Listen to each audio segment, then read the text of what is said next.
বিসমিল্লাহির রহমানির রহিম। Hello everyone, সবাইকে আসসালামু আলাইকুম। আমি মনুফাস লাইফস্টাইল থেকে মনুফা বলছি, রাজশাহী থেকে। আজকে দুপুরটা একটু বিশেষভাবে কাটানোর ইচ্ছে ছিল। খুব সাধারণ কিন্তু মনকে শান্তি দেওয়া কিছু খাবার, যেমন সাদা ভাত, মসুর ডাল, সজনে ডাঁটা ভাজি, আর সাথে থাকবে আলু ভর্তা।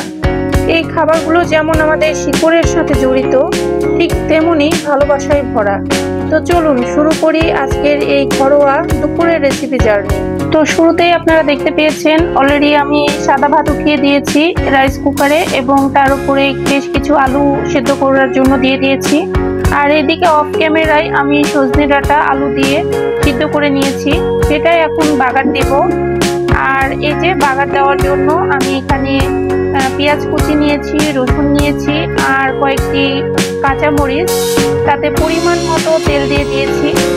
আর এখন এটা আমি খুব ভালোভাবে ভেজে নিব, কারণ ব্রাউন কালার করে ভেজে নিলে যে কোনো ভাজির একটা খুব সুন্দর ফ্লেভার পাওয়া যায়, আর ভাজিটাও বেশ স্বাদ হয়।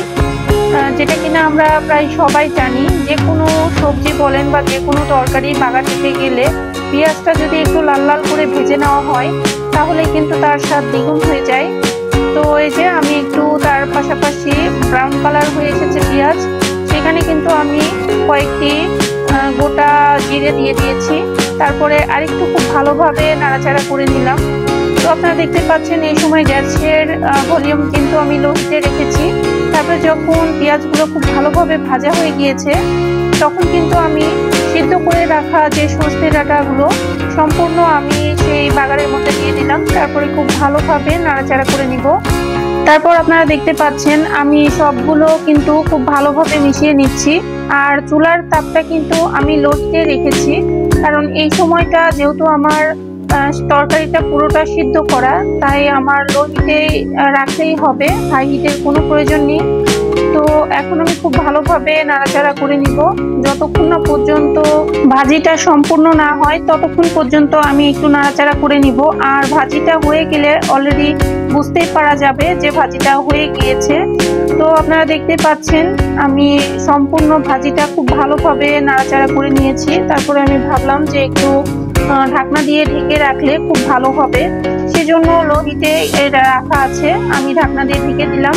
আর পাশে যে চুলা, সেই চুলাতে আমি ডাল রান্না করব।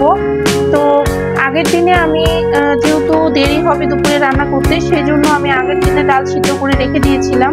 তো সেই ডাল এই যে ফ্রোজেন করা ছিল, আপনারা দেখতে পাচ্ছেন বাটি থেকে আমি পাত্রের মধ্যে দিয়ে দিলাম।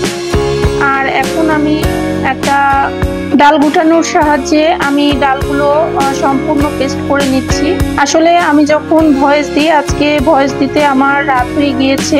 আর যেহেতু এখন প্রায় দিনই বৃষ্টি পড়ছে, তো এখনো বাইরে বৃষ্টি পড়ছে, আমি দরজা জানালা বন্ধ করেছি। ঝিরঝির করে বৃষ্টি পড়ছে, এই জন্য আমার বাসার পাশে যে রাস্তা, সেই রাস্তাতে প্রচুর পরিমাণে গাড়ি যাওয়া আসা করছে। যেহেতু বৃষ্টি পড়ছে, এই জন্য আর কি যে যার মতো আগে যাওয়ার জন্য হর্ন দিচ্ছে। এজন্য দেখা যাচ্ছে আমি ভয়েস দিচ্ছি, তার পাশে হয়তো হর্নের শব্দ অনেক এসেছে। তো আপনারা একটু ক্ষমা সুন্দর দৃষ্টিতে শুনবেন। যেহেতু আমার বিল্ডিংটা রোডের সাথেই রয়েছে, এই জন্য এগুলো একটু ইগনোর করতেই হবে, কিছুই করার নেই। তো এই যে আমার ডালটা ফুটানো হয়ে গিয়েছে, আমি পরিমাণ মতো পানি দিয়ে দিচ্ছি। অনেকেই কিন্তু ডাল ঝোলটা গাঢ় করে খান, কিন্তু আমি যে ডাল রান্না করি সেটা কখনোই গাঢ় করি না, কারণ পাতলা ডাল আমার পরিবারের সবাই পছন্দ করে। সেজন্য আমার যেটুকু পরিমাণ মতো পানির প্রয়োজন, আমি পানি ডালের মধ্যে দিয়ে দিলাম। এখন ফুটে আসা পর্যন্ত অপেক্ষা করব। ডালটা যখন পুরোটা ফুটে আসবে, তখন কিন্তু আমি বাগার দিয়ে দিব। তো এভাবে আমি চুলাটার ভলিউম হাই হিটে রেখে দিলাম, যেন দ্রুত ফুটে আসে। আর এর পাশেই যে সজনে ডাঁটাটা আমি রেখেছি, সেই সজনে ডাঁটা আরেকটু আমি নাড়াচাড়া করে নিব, সেজন্য ঢাকনা খুলে নিলাম। তারপরে দেখি যে প্রায় সজনে ডাঁটা হয়ে এসেছে, অনেকটা সুন্দর একটা কালার এসেছে, আর সেই সুন্দর একটা ঘ্রাণ বের হচ্ছিল। আপনারা সজনে ডাঁটা কিন্তু অনেকে অনেকভাবে খেয়ে থাকেন, তো আপনারা আলু দিয়ে এভাবে পেঁয়াজের পরিমাণ একটু বেশি দিয়ে একবারের জন্য হলেও সজনে ডাঁটা এভাবে ভাজি করে খেয়ে দেখবেন। আসলে এই স্বাদ ভোলার মতো না, অন্যরকম একটা স্বাদে ভরপুর এই সজনে ডাঁটা ভাজি। তো ভাজি থাকবে আর তার সাথে ডাল থাকবে না, তা কি হয়? সেজন্য সজনে ডাঁটা ভাজি আর ভর্তার সাথে মিল রেখে আজকে ডাল রান্না করছি। তো যখনই আমি ভাজি রান্না করি না কেন, তখনই ভাজির সঙ্গে ডাল রাখি। এটা আমার পরিবারের যেমনটা পছন্দ, আমার নিজেরও খুব পছন্দ। মাছ মাংস দিয়ে যতটা আমরা মানে কি তৃপ্তির সহিত ভাত খেতে পারি, আপনারা খেয়াল করে দেখবেন মাছ মাংস দিয়ে আমরা যেভাবে খাবারটা খাই, ডাল দিয়ে কিন্তু তার তুলনায় অনেক মজা করে খাওয়া যায়। তো আমি সপ্তাহে অন্তত একটা দিন ডাল রাখার চেষ্টা করি। তো যেহেতু প্রতি বৃহস্পতিবার আমি চেষ্টা করি ডাল রান্না করার, কিন্তু মাঝে মধ্যে সপ্তাহে 2 দিনও হয়ে যায়। তো আজকেও আমি ডাল রান্না করছি, তার সাথে থাকছে ভর্তা ও ভাজি। এই যে দেখেন অলরেডি আমার ডাল ফুটে গেছে। এখন এই ডালটাকে আমি বাগার দিয়ে নিব। আর বাগার দেওয়ার জন্য অলরেডি আমি চুলার মধ্যে একটা ফ্রাই প্যান দিয়ে দিয়েছি, আর তাতে বেশ কিছুটা পেঁয়াজ কুচি দিয়ে দিয়েছি। এখন এই পেঁয়াজ কুচির মধ্যে আমি পরিমাণ মতো তেল দিয়ে দিয়েছি, আর এই তেল দিয়ে আমি পেঁয়াজটা খুব ভালোভাবে ভেজে নিব। ভালোভাবে ভাজা যখনই হয়ে যাবে, তখন কিন্তু এর মাঝে আমি 5 ফোড়ন, আপনারা অনেকেই হয়তো ডালে মিক্স করেন বা অনেকেই খেতে পছন্দ করেন না, আবার অনেকেই 5 ফোড়ন ছাড়া ডাল পছন্দই করেন না।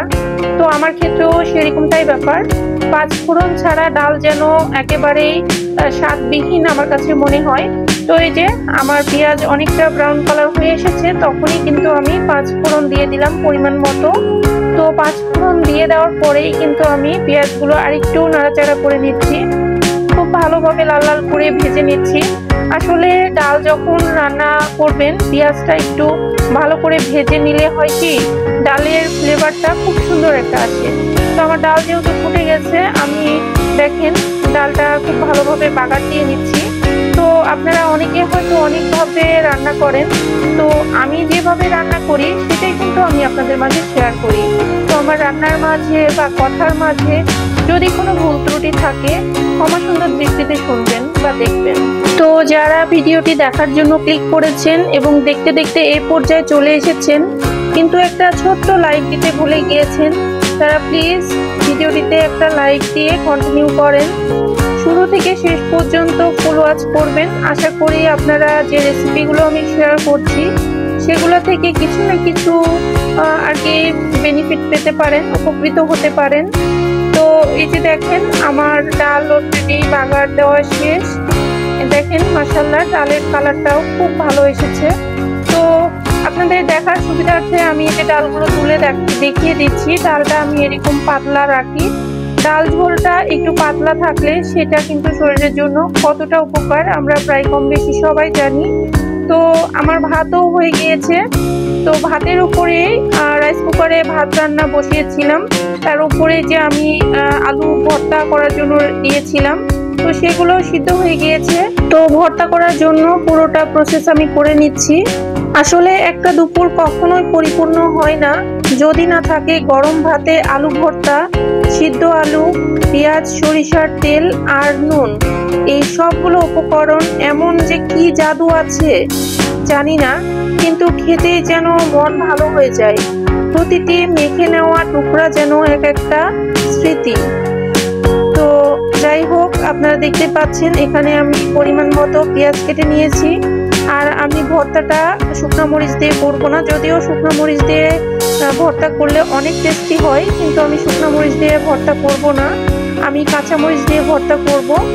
তো এখানে লবণ, কাঁচা মরিচ আর পেঁয়াজের পরিমাণ আমি নিয়ে নিয়েছি, আর সাথে এখন আমি সরিষার তেল দিয়ে ভর্তাটা করে নিব। আজকের এই ঘরোয়া দুপুরে আমি যতটা শান্তি পেয়েছি, আশা করি আপনাদের মাঝেও সেই অনুভূতি পৌঁছাতে পারবে আমার ছোট্ট ভিডিওটি। রান্নাটা শুধু খাওয়ার জন্য নয়, রান্না মানে ভালোবাসা, যত্ন আর পরিবারকে একসাথে রাখার এক চুপচাপ প্রচেষ্টা। যদি ভিডিওটি ভালো লাগে আপনাদের, তাহলে একটা লাইক, কমেন্ট এবং সাবস্ক্রাইব করে পাশে থাকবেন। আর কমেন্টে জানাবেন আপনাদের দুপুরের কোন পদটা সবচেয়ে বেশি প্রিয়। সবাইকে অসংখ্য অসংখ্য ধন্যবাদ। দেখা হবে পরবর্তী ভিডিওতে ইনশাআল্লাহ। আল্লাহ হাফেজ। আসসালামু আলাইকুম।